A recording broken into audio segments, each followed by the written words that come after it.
नमस्कार बंधुगण आमर ये पौराणिक कथा चैनल को आपण मानक बहुत बहुत स्वागत। दर्शक बंधु आपण मैंने समस्ते जानती कि भगवान शिवंकर वाहन होती नंदी। नंदी को समस्त बलद मान मध्य उत्तम मन जाए। तो बलद माने प्रायतः शांत स्वभाव एवं मोहमाया ठार दूर थांती। बलद शक्ति एवं शांतिर प्रतीक अटंती। यही शांति स्वभावर बलदटीए जेबे रागी जाए ब्राह्मण मानक एपरि किछि अभिशाप देइथिले जहाद्वारा कि एबे पर्यंत मध्य ब्राह्मण माने एहार दंड भोगुचंती। हेले काहेकि से अभिशाप काहेकि देले एवं केउं अभिशाप देले आसंतु आमे आजिर ही वीडियो माध्यम ताहा जानिबा। वीडियोटी को शेष पर्यंत निश्चय देखंतु। जदि आम चैनल नुआ अछंती एवं ए पर्यंत सब्सक्राइब करना ताले जल्दी सब्सक्राइब कर। पुरातन काल रे शिलांदी नामक जड़े महर्षि थिले। तांकर एकमात्र इच्छा थिला कि तांकर एमिति एक पुत्र हेउ जे कि अमर हेबो एवं शिवंक परम भक्त मध्य हेबो। वर्ष वर्ष धरी तपस्या करिबा परे महादेव प्रसन्न हेले, वर मध्य प्रदान कले। तपस्यार सही अग्निरु जन्म हेले एक दिव्य शिशु जहाँको नाम थिला नंदी। जन्मर तांको ओठरे थिला ओम नमः शिवाय। धीरे धीरे नंदी बड़ हेले। तांको भक्ति रे एते शुद्धता थिला जे शिव तांको वरदान देई निज गण मानकर प्रदान करदेले एवं निजर वाहन मध्य करदेले। से हेले कैलासर द्वारपाल। शिवंक सबु रहस्यर साक्षी अटंते से।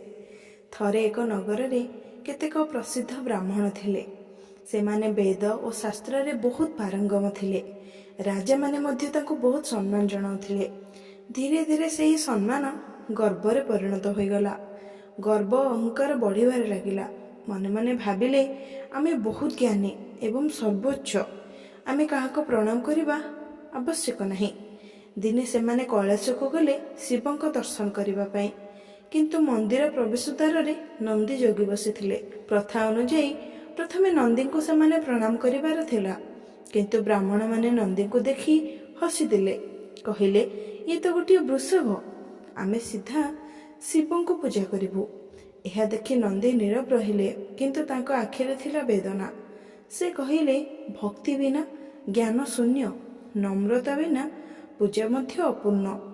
यह शुणी ब्राह्मण माने हसिबाकु लागिले, किंतु ब्राह्मण माने हसिबा देखि नंदी को मन भांगीगला। से जोरे गर्जन करी कहिले, तुमे ज्ञानी होई मध्य भक्ति को अपमान कल।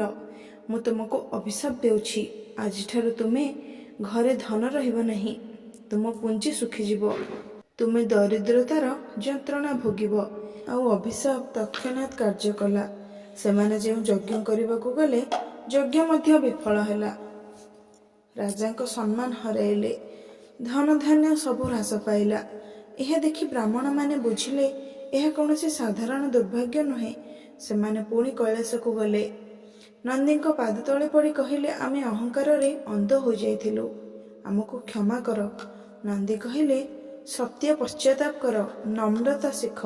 यह परे से माने तपस्या कले। वर्ष वर्ष धरी शिवंक नाम जप कले। शेषरे शिव प्रसन्न हेले, तांको दरिद्रता मध्य दूर हैला। किंतु एहार आउ गोटे पौराणिक कथा मध्य रहिछि जे थरे ब्राह्मण माने गोटे यज्ञर आयोजन करथिले। सेठारे त्रिदेव मध्य उपस्थित थिले। सेही समय रे दक्ष प्रजापति मध्य सेठाकू आसिले। आउ तांकू देखि सबु देवता बसिबा स्थान रो उठी गले, किंतु ब्रह्मा एवं शिव उठिले नहीं। यह देखि दक्ष प्रजापति मनरे भाबिले जे ब्रह्मदेव तो मोर पिता, सेथिपाई से छिड़ा हेले नहीं, किंतु शिव काहेकि छिड़ा हेले नहीं? से तो मोर ज्वाई, से मोर आदर करवा दरकार। एमिति भावी से बहुत रागी गले एवं शिवं को बहुत अपमान कले। आउ तापरे अभिशाप दे देले जे आज ठारू शिव कौनसी भी यज्ञ रे भाग नहीं परिबे नहीं। मु एबे ही एही यज्ञ रो विताड़ित करुछि। यह देखि नंदी मन रे बहुत क्रोध आसिला। आउ से क्रोध रे कहिले कि महादेव को प्रजापति साधारण मनुष्य भावी अभिशाप देले, तेणु मु प्रजापति को एही अभिशाप को मौन रही शुणुथिबा समस्त ब्राह्मण जाति को अभिशाप देउछि। ସମସ୍ତ ବ୍ରାହ୍ମଣ ଜ୍ଞାନୀ ହୋଇ ମଧ୍ୟ ନିଜର ଭୋକ ମେଟାଇବା ପାଇଁ ଦ୍ୱାର ଦ୍ୱାର ବୁଲି ଭିକ୍ଷା ମାଗିବେ। ଆଉ ଏହି କାରଣରୁ ଆଜି ମଧ୍ୟ ବ୍ରାହ୍ମଣ ଜାତି ଏହି ଦଣ୍ଡ ଭୋଗୁଛନ୍ତି। ଏଇଥିରୁ ଆମେ ଶିଖିଲେ କି ଜ୍ଞାନ ଥିଲେ ମଧ୍ୟ ଯଦି ନମ୍ରତା ନାହିଁ ତାହେଲେ କୌଣସି ଫଳ ନାହିଁ। ଅହଙ୍କାର ଧନକୁ ମଧ୍ୟ ଦୂର କରିଦେଇପାରେ। ଭକ୍ତିର ଦ୍ୱାର ସବୁବେଳେ ନମ୍ରତାରେ ହିଁ ଖୋଲିଥାଏ। ମନେ ରଖନ୍ତୁ, ଶିବ ମନ୍ଦିରକୁ ଗଲେ ପ୍ରଥମେ ନନ୍ଦୀଙ୍କ କାନରେ ଆପଣଙ୍କ ମନୋକାମନା କୁହନ୍ତୁ, ନିଶ୍ଚୟ ପୂରଣ ହେବ, କାରଣ ସେ ହେଉଛନ୍ତି ଭକ୍ତିର ପ୍ରତୀକ। ଯଦି ଆପଣଙ୍କୁ ଏହି କଥାଟି ଭଲ ଲାଗିଲା, ଆମ ଚ୍ୟାନେଲକୁ ନିହାତି ଲାଇକ୍ କରିଦିଅନ୍ତୁ ଏବଂ ଆପଣଙ୍କ ପ୍ରିୟଜନଙ୍କ ପାଖକୁ ନିଶ୍ଚୟ ସେୟାର କରନ୍ତୁ। ଏମିତି କଥା ଜାଣିବା ପାଇଁ ଆମ ଚ୍ୟାନେଲକୁ ନିଶ୍ଚୟ ସବସ୍କ୍ରାଇବ୍ କରନ୍ତୁ ଏବଂ କମେଣ୍ଟରେ ଓମ୍ ନମଃ ଶିବାୟ ଲେଖିବାକୁ ଆଦୌ ଭୁଲନ୍ତୁ ନାହିଁ। ରହୁଛି, ପୁଣି ଦେଖା ହେବ ଆଉ ଏକ ଭିଡ଼ିଓ ସହିତ। ଜୟ ଜଗନ୍ନାଥ।